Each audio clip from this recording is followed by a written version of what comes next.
You know how sometimes you just notice connections between things you uh, never really thought were related? Yeah, definitely. Like how a traffic jam way over here can totally mess up a delivery somewhere else. Hmm. Well, it turns out that feeling, that interconnectedness, it's not just a feeling, it's like fundamental to how lots of systems work. It really is. And that's what we're diving into today, isn't it? Exactly. We tend to focus on the single thing, right? One car, one person. But the real action, the interesting stuff, is in how they all link up, Yeah. the relationships. Understanding those connections gives you this powerful way to see the whole system. It does. How it works, how it changes. Which brings us nicely to a great request from one of you listening. Someone sent in lecture notes from a class, Data in Design. Okay. And it's all about graph data structures and algorithms. Now, I know data structures might sound a bit A dry, little academic, maybe. Yeah.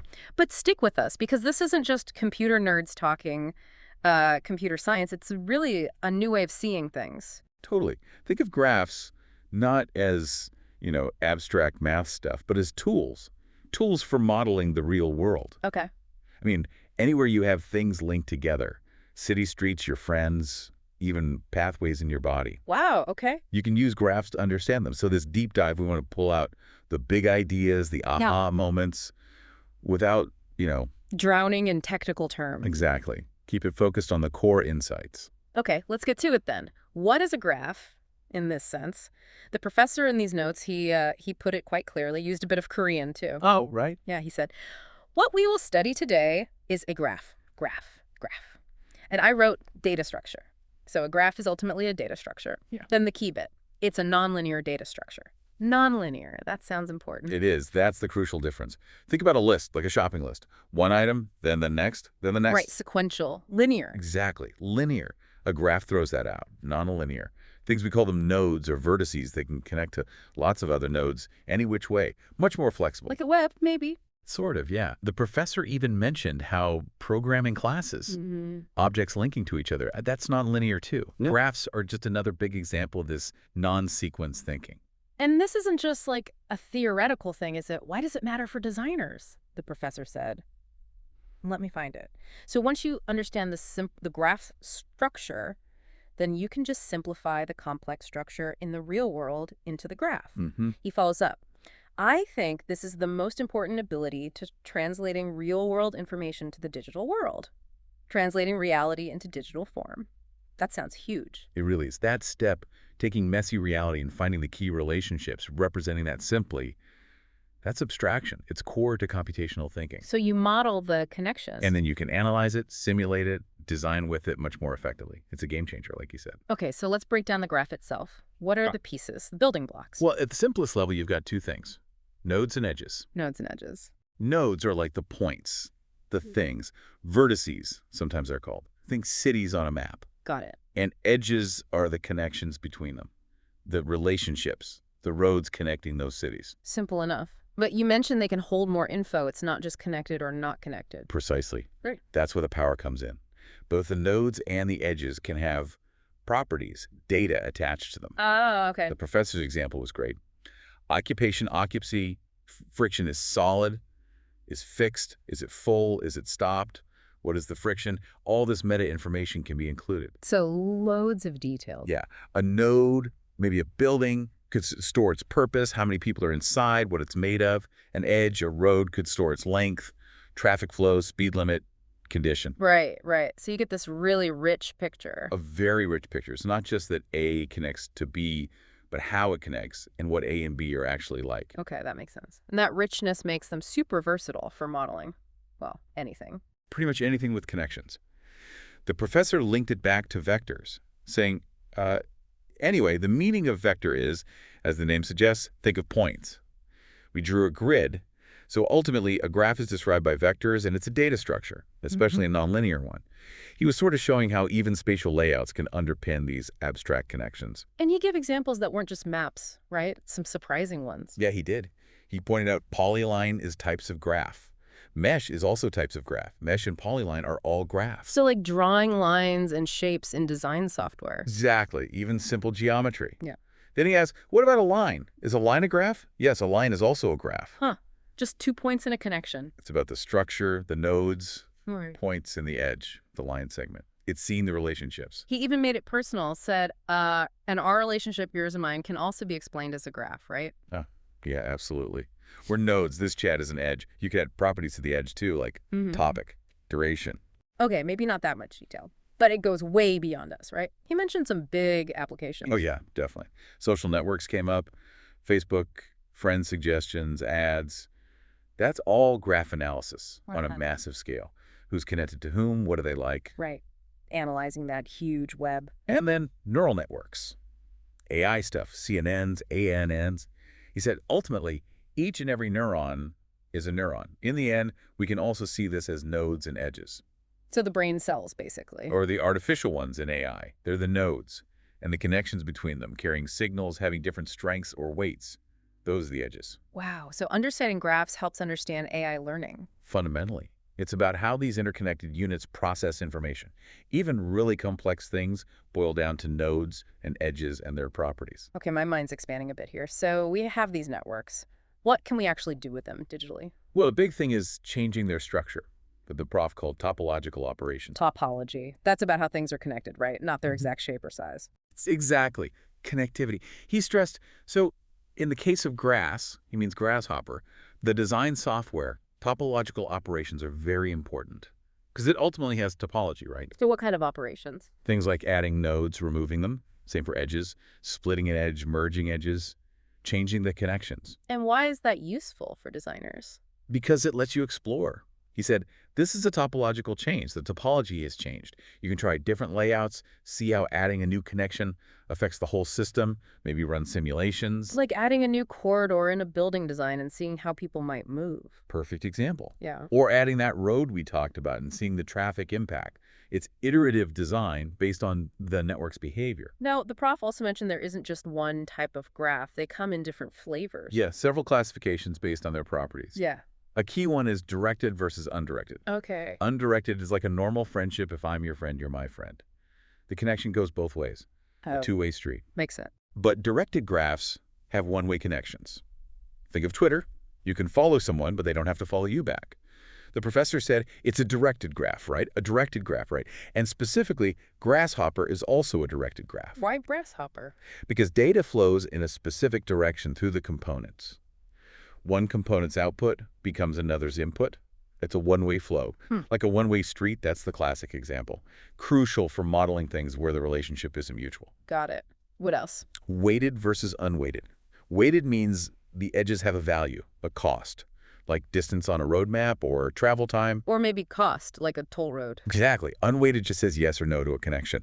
Then you have acyclic graphs, no loops. You can't start at a node, follow edges, and end up back where you started. Okay. And trees are a specific type of acyclic graph, usually with a root and a clear hierarchy. Think family tree. The professor noted a graph without a cycle, right? It's also called a directed acyclic graph, often shortened to DAG. And a tree is actually the same as a graph, a tree also, just a specific kind. So many different ways to structure these connections depending on what you're modeling. Okay, Wow. how do we actually store these graphs on a computer? Few main ways. One is an adjacency matrix. It's like a grid, a table. Rows and columns are the nodes. A 1 in a cell means those two nodes are connected. A 0 means they aren't. Simple binary map, basically. Yep. Another way is an adjacency list. For each node, you just list the other nodes it's directly connected to. Okay, like a little list of neighbors for everyone. Right. And the professor also mentioned dictionary or JSON formats. He said, yes, we can create a matrix. We can also create an array or a key value paired dictionary like that as a JSON object, right? So node is the key. Its neighbors are the value. Which one you choose depends on the graph and what you want to do with it. Which brings us to the algorithms. The professor said, if there is a data structure, what can there be? Algorithm. Right. How do we explore these graphs? Yes, graph traversal. Yes. Two main stars here, depth first search, DFS, and breadth first search, BFS. They're just systematic ways to visit all the nodes. Okay, depth first. DFS, the professor called it didn't say, and used a cool analogy, psychological counseling. You go deep into one topic, one line of thought, before backing up. So follow one path as far as it goes. Exactly. Pick a path, go deep, hit a dead end, backtrack, try another path from the last junction, like exploring a maze Always turn right, maybe, until you have to turn back. It Mm-hmm. uses a stacked data structure, last thing in is the first thing out. Okay. And breadth first, BFS. DFS, or I is the opposite. It explores layer by layer, visit the starting node, then all its direct neighbors, then all their neighbors, and so on. Spreading out words. Exactly. The professor's analogy was a queue is literally like waiting in line at a popular restaurant. First come, first served. BFS uses a queue, first in, first out. So DFS goes deep, BFS goes wide. Gotcha. Now, a super practical problem. Getting from A to B, short of path. Ah, yes. The shortest path algorithms. Dijkstra's algorithm is a classic. The prof mentioned this one, the most common type of breadth-first search, is the Dijkstra's algorithm. So if it starts here, it explores the entire graph. Explores the whole graph. Well, it spreads out methodically, finding the shortest path from the start node to all other reachable nodes, assuming the edge weights, like distance or time, aren't negative. Think Google Maps finding the quickest driving route. Okay. But then there was A with the smell of cheese. That sounded fun. No. Yeah, A, pronounced A star, is clever. The professor said it includes something called a heuristic. Heuristic. A heuristic, like a rule of thumb, an educated guess. Exactly. It's extra information that guides the search. The cheese analogy was great. There's a smell of cheese. So this one, of course, will go towards the path with the shortest cost, but what also comes in is the smell of cheese. So it doesn't just explore blindly outwards like Dijkstra. Right. It uses the heuristic, maybe the straight line distance to the goal to prioritize paths that seem to be heading in the right direction. It's often much faster than Dijkstra for finding a single path between 2 points, especially in large graphs, like navigating towards a beacon. And the cost isn't always just distance, you said. No, absolutely not. The professor made that point.